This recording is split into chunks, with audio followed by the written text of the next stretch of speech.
Okay, good evening guys, and welcome to our 7th session in our subject IT 313. Our topic for this evening is about research objectives. Okay, let me read the objectives for this evening before we start. So, number 1, we are going to discuss research objectives. Number 2, we are going to value the importance of research objectives. And number 3, understand the research quality objectives. So for research objectives, we all know that a well-defined objectives of research are very much the essential component of successful research engagement.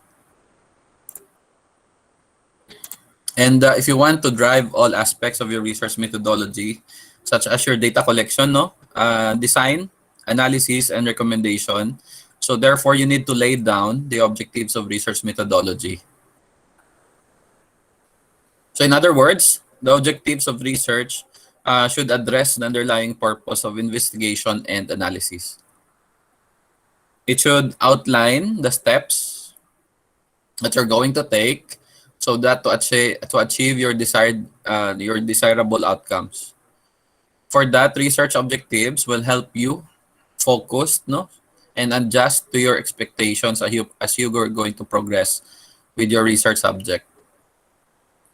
So the objectives of research should be closely related to the problem statement. So ang statement of the problem ninyo bala guys, for chapter 1, giving away the specific and achievable goals. So tandaan ninyo, kung mag-target kamo ka objectives ninyo, it must be achievable. Okay? So research objectives describe concisely what research is trying to achieve, and they summarize the accomplishments as a researcher it should achieve through projects and provide direction to the study. So a research objective must be achievable. That's one thing. So for example, it must be framed keeping in mind the available time, the infrastructure required for research, ang mga kinanglanon ninyo guys, and other resources. So ang pinaka-importante gid sa research guys ang time. That is why you have to be a team player. Ayun sa ang oras may robaton gani mga malam guys nga ya oras hindi dumabalik bala ti karon hindi ka mo mag-uyang katsimpo. So butang balon kung naka-group ka mo, expectedly as a group member you have to do what is assigned to you, so that is because to save time. That is why grupo gani ka mo guys para nga maka-save ka mo ka time, because time is the very essence of your research outcomes. So padayon, your objective should be stated using action verb. So tandaan niyo guys, action verb siya. That are specific enough to be measured. So example na to compare, to calculate, to assess, to determine, to verify, to describe, to explain. So dyan ma-start ang mga statements ninyo. So action verb siya dapat. Okay? Now, what are the words that you're going to avoid?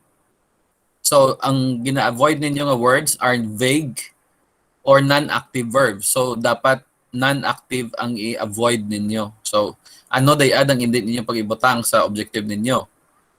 To appreciate, bawal da. To understand, hindi pwede. To believe, believe daw alang-alang. So, kahit i-believe mo, daw gapati ikaw na sa robato naton. Ti hindi da it pwede. And to study. So bawal to study. So the reason for that is that because it is difficult to evaluate whether they have been achieved. So that is why dapat active verb ang gamiton. So para nga achievable kag ma-measure ninyo. Ay kung passive verb gani or non-active verb, hindi siya pwede guys. Ay hindi ninyo siya ma-measure. So liwaton ko lang pwede so ginasulit-sulit ko gid So the reason is so that madumduman gid ninyo guys. Ang dapat ninyong ibutang action verbs are the following. To compare, to calculate, to assess, to determine, to verify, to describe, to explain. So mo mga examples na ka-action verb. Whereas ang non-active verb or passive verb To appreciate, bawal da. To understand, hindi pwede. To believe, hindi man pwede. To study. So, okay. So, amo da guys, kagwa na. Now, for the next slide, we have here the general objectives. Now, the general objectives will describe your study as a whole, ang kabilugan nga tinutuyo ka inyo nga study. So, general objectives provide a detailed view of the aim of the study. So again, the general objectives provide a detailed view of the aim of the study. So in other words, pagid, you get a general overview of what you want to achieve by the end of your study. So, like for example, if your study is inventory system, now if you want to study the contribution of inventory system to a sari-sari store, you have to describe its sustainability, no? And it must sustain practices and use of your study that can help to the betterment of the organization or the place that you are going to implement. So, kung example, kung inventory system ninang palang sa sari-sari store niya, ano ang pwede makontribute ka inyo nga system para maghapos ang transaction sa sari-sari store? So, doon mo da nga classic statements ang i-describe ninyo sa general objectives. So, general objective siya just because ginatawaan na kamo, ka-overview, kakabilugan, ka-study ninyo. So, as a whole. Meaning to say, as a whole, kabilugan. So, that is why it's called general objectives. Okay? For your specific objectives naman, because there are two kinds of objectives, no? The first is general objective, and then the other one will be the specific objective. So, ang general objective ninyo, kung sa i-describe ko lang it malipot, no? Daw ang general objective ninyo, tunga-tunga ninyo. So, kay ang objective ninyo, describe ninyo kabilugan, dapat ang specific objective ninyo will describe ang pinaka-specific na detail ka study. So, bali, ang sa kabilugan, gintunga-tunga ninyo, gin-specify ninyo, gid. Okay. And then, specific objectives are short-term and narrow in focus. Kaya dapat gina-describe na ang specific na butang. That is why narrow siya ang focus niya. And then, general objectives are broken into small logically connected parts from specific objectives to form a specific objective. Your specific objective also, guys, is SMART. It must be SMART, not GLOBE, but SMART. SMART is an acronym, no? Makita nyo man sa screen ninyo kung anong butang balong ka. SMART, specific, measurable, achievable, relevant, and time-bound. So, SMART dapat yung specific objective ninyo. So, specific siya in a way that states what you'll do or use action words. Measurable in terms of providing a way to evaluate and use metrics or data targets. Achievable because within your scope na himo nyo siya. And the possible to accomplish your study and also attainable. And then relevant because it makes sense within your job function and improves the business or the applications of your system into the organization. And time-bound because it states that when you get it done in a specific period of time. That's why sa capstone ninyo, di ba, dapat matapos ninyo siya 3 to 5 months. So, time-bound siya. So, conscious ka mo dapat sa oras. And be specific on the date or the time frame. So, I think your, if ever next year, your advisors will be assigned to you. I think they will ask you to provide your Gantt chart of activity, no? This Gantt chart of activity are your this is a time specific placement or the calendar of your activity. Meaning to say, makita ninyo kung ano yung rubrahon ninyo nga pasunod within sa Gantt chart of activity ninyo. So, I think Gantt chart activity ninyo will be done sa subject ninyo sa project management, no? Dayan mandaas sa inyong systems analysis and design. Or kung may time kita guys, I will teach you how to make a Gantt chart of activity. So para hindi ka mo mabudlayan. So ginagamit lang naman gani last time ang sa Gantt chart of activity is sa Excel lang gani, no? Pero there's a technique nga bago and you can just download a template from the internet para hindi ka mamabudlayan. So all you have to do is to put the specific job or work that you're going to do and produce the timetable for that. Okay? So more for your specific objectives, I think this defines the primary aim of the study, and typically general objectives provide the foundation for identifying specific objectives. So in other words, when general objectives are broken down into smaller and logically connected objectives, they will be known as your specific objectives. So from specific, that is why mag-cluster ka mo gani ka objectives of the study, general objective ana yung sa babaw, and then sa dalom ang specific objectives. So last statement, no? General objective versus your specific objectives, because you're going to write this. So when you think about research, guys, don't forget, we often associate it with academicians and students, no? Just like you. But the truth is, everybody should be undergoing research and who is willing to learn and enhance their knowledge. So that is why, no, you can see there at the end of our lecture, you can see ang reminder ko kaninyo, ad astra per sapientia. So it means to the stars through knowledge. So may dyan nga ano ka research, may attribute ka research sa INSA. You cannot go to the stars. The ano balaya stars, that is the hyperbole of your dreams. So do amo da inyong objective. Hindi ka mo kadto sa kataas-taasan kung hindi ka mo mag-undergo sa research. So because research is the way that you can find things or experience things for yourself, at the same time you'll be able to use your knowledge to a specific purpose. So diyan nag-start ang research sa objectives na ginatawag. Or pareho man bala kaninyo, ano ya handom ninyo sa pangabuhi ninyo, ano ya gusto ninyo matabo sa pangabuhi ninyo. So amuda. So mangin mayan, makakita ka trabaho, maka-plaster it mayan, manggaranon. So something like that. So those are the examples of your objectives. So the same thing with research, dapat may objectives ka anay. I-plaster mo na yung objectives mo, then you have to work out for that objectives to be workable or achievable. So doa mo kadaya halimbawa na. So those are the samples of objectives, and actually there are kung sa libro kita mabase or sa internet, there are several objectives pa sa study nga introduce nanda, pero ang sa kanaton digin concentrate ko lang sa duwa, sa general objectives kag specific objectives. Kay sa capstone naton guys, amo man lang daya i-define ninyo duwa ka bilog. So your general objectives first and then your specific objectives.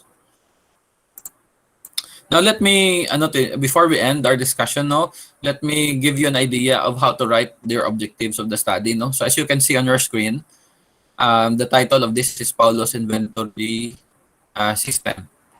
So the objectives of the study are as follows. This study aims to develop an inventory database system for Paulo's enterprises and subject the developed system for evaluation as to its usefulness and its direct users, the business owner, and the other respondents of this study. So kung makita ninyo guys, ang first nga paragraph is the general objectives. Ang specific objective na diya sa dalom, basahon ko. Specifically, it aimed to, number 1, design the computerized inventory database system of Paulo's Enterprises, Poblacion Elayasan, Enrique, Iloilo. And then, number 2, evaluate the developed system as to its usability. Okay. So, those are the statements na pwede ninyo tamdan when you are going to make your objectives of the study. But if you are going to make your objectives of the study, guys, don't forget, Anay, to put your title of the study sa babaw. You have to write, Anay, your title, enclose it in quotation. so that I will know that that will be your title. And then you write your objectives, and then sa dalom yung group members ninyo. Understood? Okay, sige. Then convert it to PDF and upload it to your Google Classroom. Okay? So our code of the day is, what part of capstones are objectives? So I think your objectives of the study is found on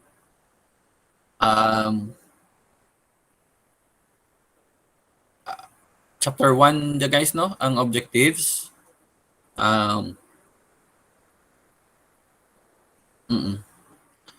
I think ang objectives is chapter 1 introduction. So I'm not sure lang yet, pero chapter 1 introduction guys. Then ang ad astra per sapiensya, it means to the stars through knowledge. So thank you guys for attending our lecture for this evening, no? I'm sorry I was delayed because of the signal naman. Pero ako guys mag-attempt nga magsulod sa dang chat room sa dang session naton sa Google Meet. Pero hindi ko kasulod-sulod kay kahinay ka signal. So I'm sorry I was late. And okay man, at least na nato, no? Natigayon naton nga klase naton tulad ng gabi.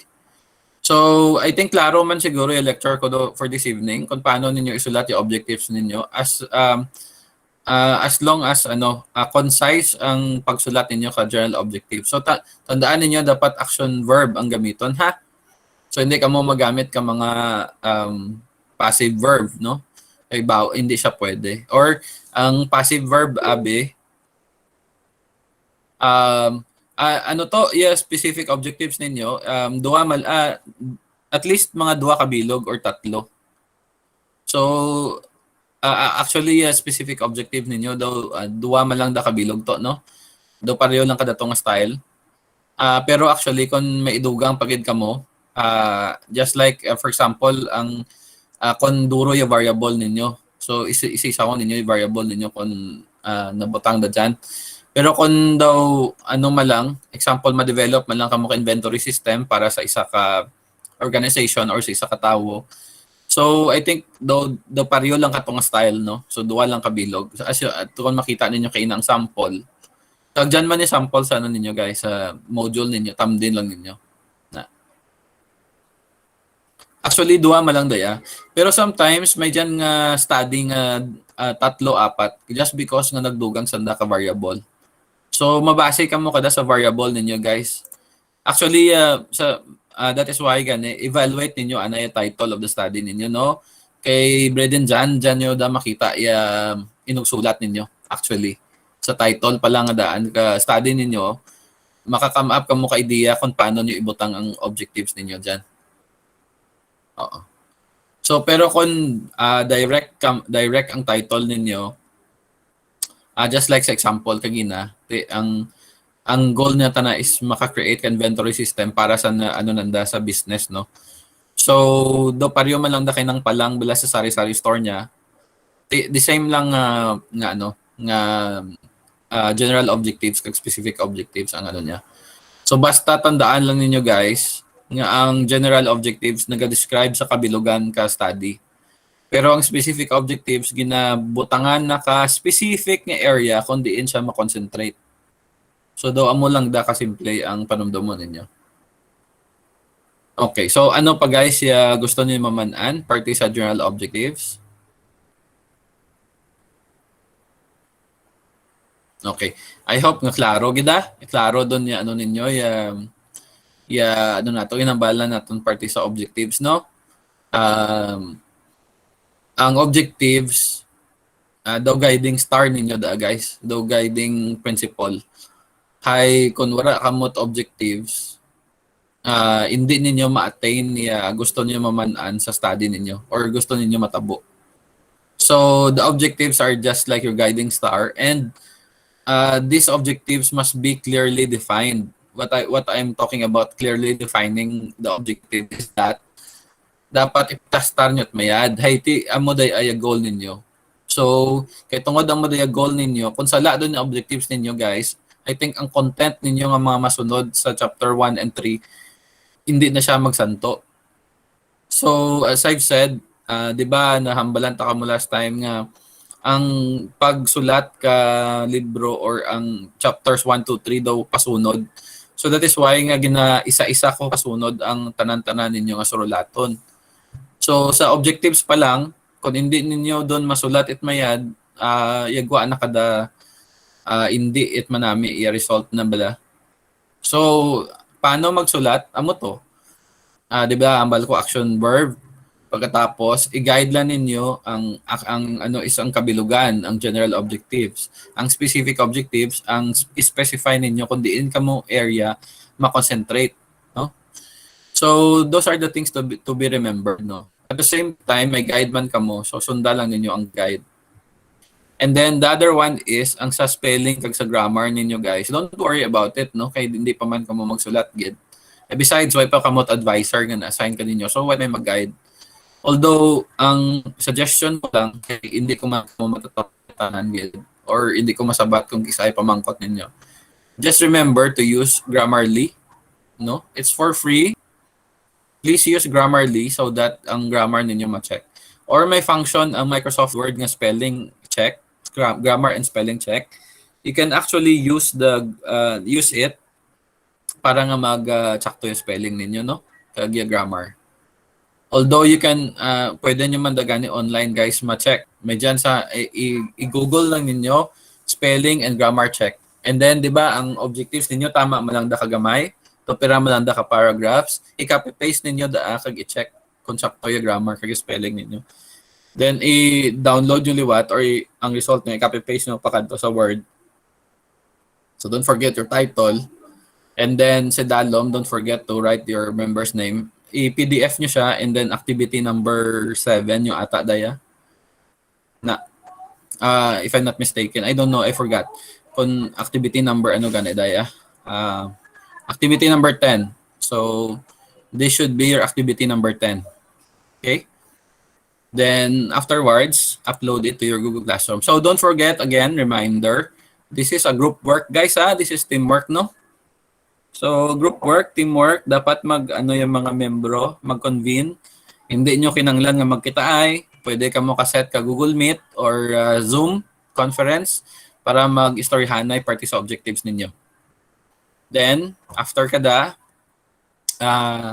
pero ang inyong uploading sa inyong papeles or activity is individual. Basta ibutang na ninyo yung group member ninyo sa dalom. Okay, I hope klaro do tanan, guys, ha. I hope nga cloud and clear gid ya ano ko diyan kaninyo kay ti dang nag-uran ya signal nato nit manami, no. Okay, I will be posting a copy of this video for tonight's session and post it in your FB group so that others can see what is happening. And don't forget the code of the day, guys. So the code of the day will be the question is, again, what part of capstones are objective? So, ano nga chapter? Chapter 1, introduction. So, you can write there chapter 1 or introduction. It's okay. It's either sa duwa nga din. Understood lang, guys. Okay? Okay. So, some more questions. Brethren Jan, I hope that klaro do, guys. Klaro doon ang nasabat ko ang pamangkot mo, ha? Kag sa iban kaninyo, guys, do you have any questions pa? You're welcome. You're welcome. So, sige. Tapos yes, Rhoda May. Sir, good eve. Ang dang Yes. sa specific objectives bala, sir, how sir mo agin pagkat mo example na conduct do bala ya study, so past tense doon ya dang sa study, Oo. sir, tamon sir future tense. Dangga start Yes. di ba, sir, sa tang to, for example, sir, to design, Yeah, to evaluate. Correct. Oo. Amo dapat, sir, no? Kay future tense. Yes. Oo. So future tense. So dapat ma-start ka mo sa to, anay. Ite dang ano pa lang guys, proposal pa lang dang inyo. Why pa kamo kakandak? So correct So, dapat future tense, guys. Pero action verb siya. Future tense, action verb. So medyo ano no, pasensya lang gid. Medyo constructed kita sa grammar. Haiti ng ano guys, hindi ko mo nga buko kita English major nga education student, hindi do nato pag i-correct day para nga at least bala pag plastar do ka dokumento ninyo sa urihi naka-plastar do bala. And proud kita Haiti we do it the right way na. So we do it the right way. Actually guys, gani ano mas ano pa gani ko no. Inyo mas saludo pa ko sa cum laude nga IT kaysa cum laude nga education kay insa yung mga maobra ka education pwede ninyo obrahon. Kaya may mga application do kita, may apps, may Grammarly, may Amodo kada. So no need to study grammar and ano actually pwede nyo da magamit through technology no. Mauman. Pero education students hindi tanadasan da kamaan kag ginaobra ninyo. Dang mga coding ninyo nga da hindi tanda ka alien da kananda na hindi na ma-appreciate. Pero kamo na guys nga IT kung ano yung maobra nanda parte ka mga grammar nanda dang mga kung paano sa na mag-solve ka mga algebra kag ano kaya ninyo dang obrahon. IT dang ya foundation ka IT is mathematics. And ang kon sa grammar man kita pa ano of course why man ako guys gapanghikay ka grammar ninyo no hindi pwede gid. Manan ko madam mo akon karang una ya grammar ko gatiko man. So na kay tungod may Grammarly kag iban nga grammar tool sa internet. So matadlong nyo man yung sentence ninyo.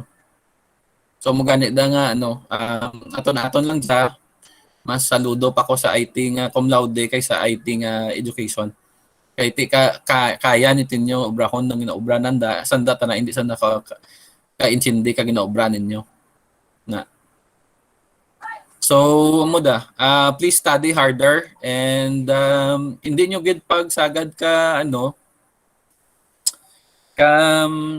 gid ka pressure balay ka galingon ninyo manan ko mabudlay pa para kanaton nga magpaeskwelahan or wala pa blat timando yat said nga mag face to face basi next year pa da.